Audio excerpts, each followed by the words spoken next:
What's going on, Skullbrains? Welcome to another episode of Skullbrain TV. And in this episode, we begin the Ancestral Challenge for book number 11.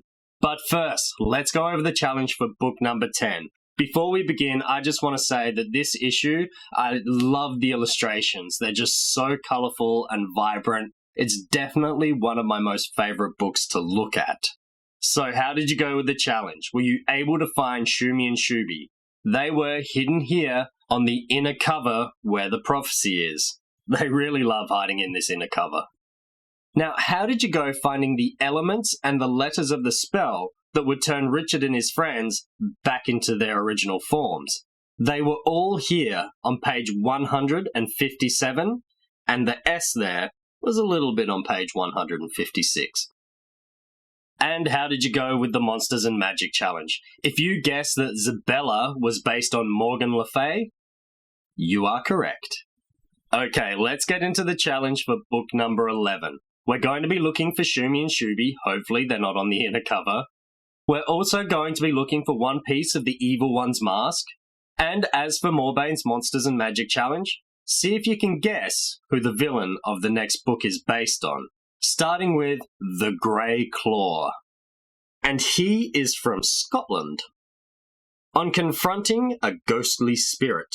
Far away to the north, a terrifying bogle haunts an old abandoned church. All flesh has shriveled away from its body.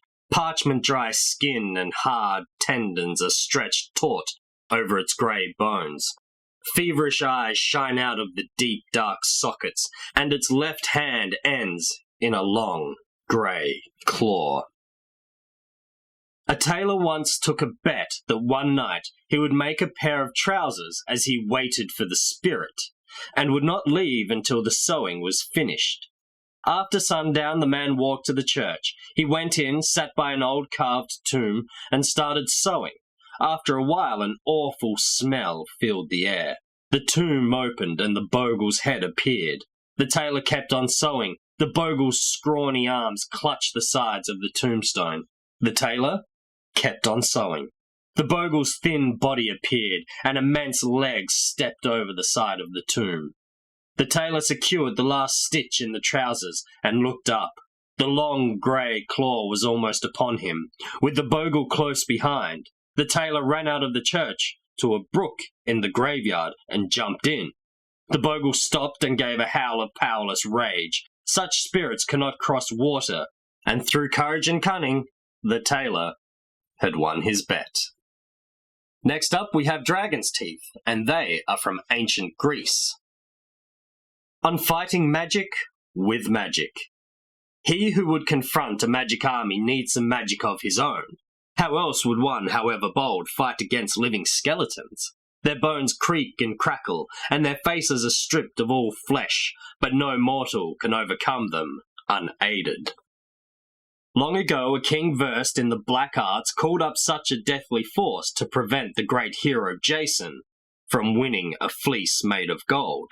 The skeletons were born of dragon's teeth that the king tricked Jason into sewing. As soon as it touched the ground, each tooth turned into a menacing skeleton, brandishing a sword.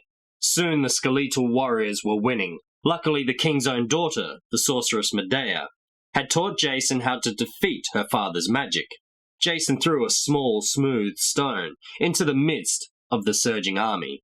Instantly, the skeletons started to fight among themselves. Bleached skulls flew through the air. Arm and leg bones piled on the ground. The skeletons destroyed each other, and Jason went on to claim the precious fleece. Bravery helped him succeed, but not without the help of sorcery.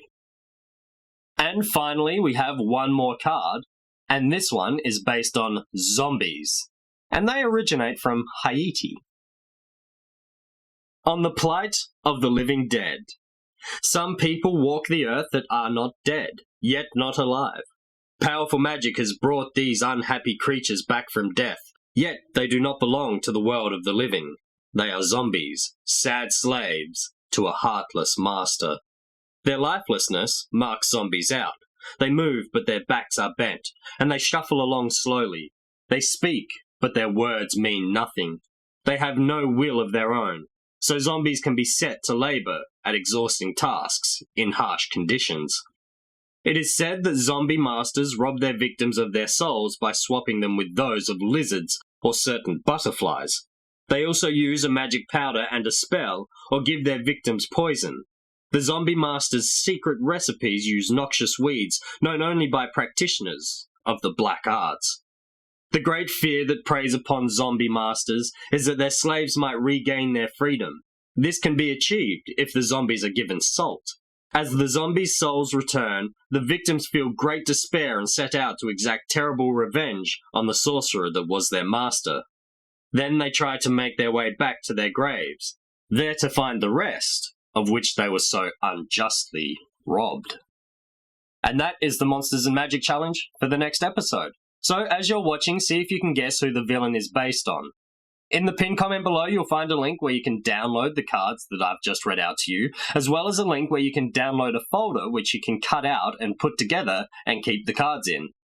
In this issue, there were no letter tokens to collect, but stay tuned, there will be more. Don't forget to hit that like and subscribe button and ring the bell icon to be notified of when the next episode is released. And, as always, thanks for watching, stay tuned, and stay skull-brained.